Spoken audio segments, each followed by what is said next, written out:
So I think you were making a point about not stigmatizing people that recover from the virus, right? Yes. That they're actually good for us. Mm-hmm. We Yeah. want them around us because they've fought the good fight and they can help, our general health as a society.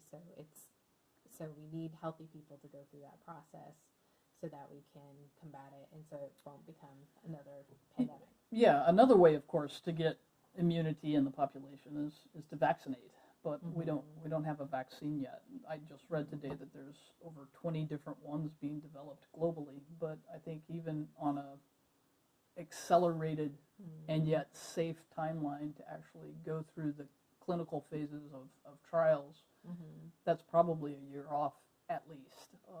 But there may be drugs that we can treat with before then. So would it be something like you were talking before about, for the flu, you've got kind of like the Theraflu. And so something like that, it seems like from what we're hearing in the news, maybe something close to that right now. Yeah, so there are a couple of drugs that are out there. One that's been in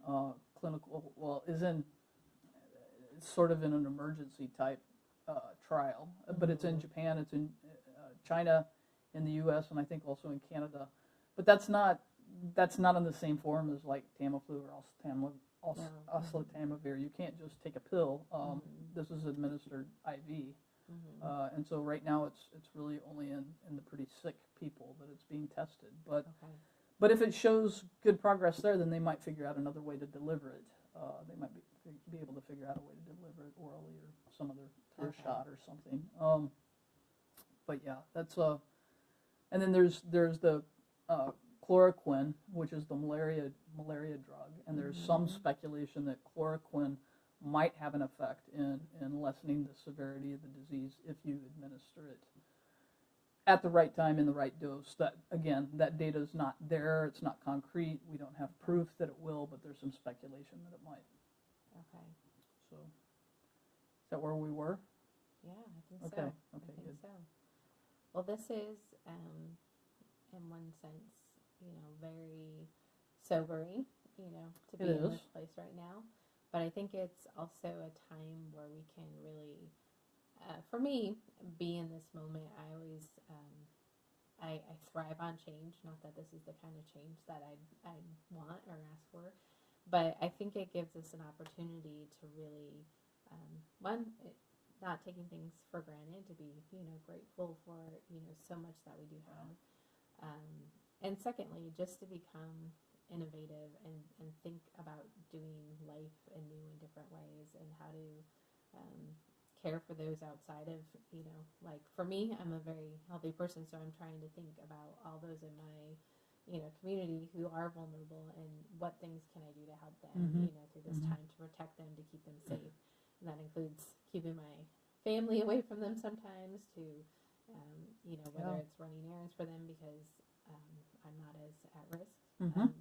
So there's lots of things we can do, and it's exciting to see, I think, communities come together to be able to figure out ways to solve these problems. And I think that is we've got this common enemy that we can kind of come around and team up and maybe not be as divisive as we tend to be. I think that, I've experienced it out in just sort of the local areas where the grocery stores that I shop at, it just seems like people are a lot kinder, a lot more mindful of each other. And I think on one level we're kind of being put in a position where we recognize our vulnerability, and we find it very easy to extrapolate that, hey, this isn't just my vulnerability, it's the vulnerability of the people all around me. And so it's this sort of shared sense of fragility.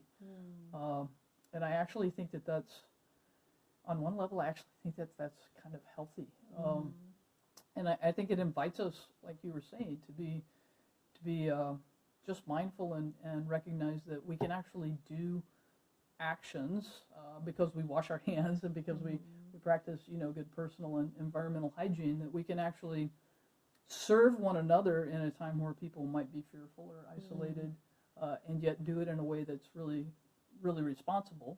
And we're not just out there partying like crazy and running into big crowds with whoever we can. Although, I guess on one level, those people are going to help us establish herd immunity in the end. So, I guess maybe we can even be thankful for the foolhardy among us. That's true. And I think, I've heard in some of the, public announcements that have been made by the city too, and I think it was the mayor had commented on, checking on your neighbors, make sure, I know we're supposed to stay at home, but just, check in on people, make sure they're doing okay. Especially, I've got some awesome single friends who are by themselves who are feeling very, some of them are feeling very isolated right now. Even I am, and I'm not, I was over at your place for dinner, a couple of nights ago, and you're over here today, and so I'm not completely isolated, and I get to Skype and FaceTime with different people, but there is a sense of, even though I'm not any more isolated than maybe I am normally, there's still this sort of sense that it's like, yeah, I am isolated, and it's a weird psychological space to be in. You kind of feel, well, I think we're all feeling it to a certain extent, out of control, right? Because you're not choosing that. It's like you can choose to be isolated, but now we don't have that choice. So. Right. So yeah.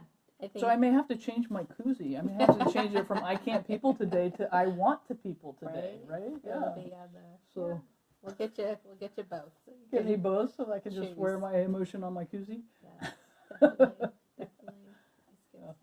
Well, this has been good, Hannah. Well, thanks, AJ. I appreciate your time and just talking us through this and understanding the virus and how we can fight it. It's not always, I think, natural to know exactly what to do, but this has provided me with some great information as to how to interact with the community, what information to share, what information not to share too.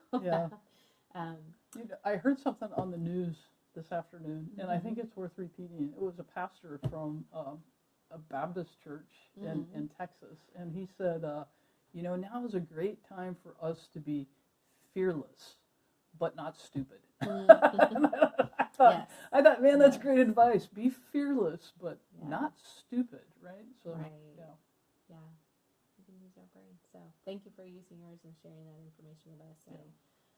I really appreciate it, and I know a lot of folks out there who will too. So, thanks, AJ. You bet. All right. My pleasure.